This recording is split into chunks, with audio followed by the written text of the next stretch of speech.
Surat airport પર Indigo ફ્લાઇટનું emergency landing. અમદાવાદથી મુંબઈ જતી ફ્લાઇટ 6E7018 સુરત ડાયવર્ટ કરાઈ.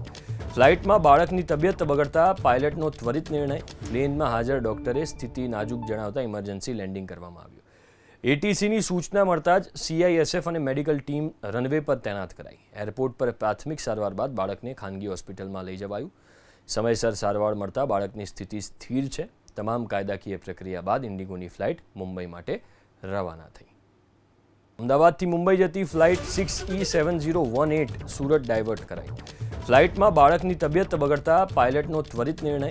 પ્લેનમાં હાજર ડોક્ટરે સ્થિતિ નાજુક જણાવતા ઇમરજન્સી લેન્ડિંગ કરવામાં આવ્યું. એટીસીની સૂચના મળતા જ સીઆઈએસએફ અને મેડિકલ ટીમ રનવે પર તૈનાત કરાઈ. એરપોર્ટ પર પ્રાથમિક સારવાર બાદ બાળકને ખાનગી હોસ્પિટલમાં લઈ જવાયું. સમયસર સારવાર મળતા બાળકની સ્થિતિ સ્થિર છે. તમામ કાયદાકીય પ્રક્રિયા બાદ ઇન્ડિગોની ફ્લાઇટ મુંબઈ માટે રવાના થઈ.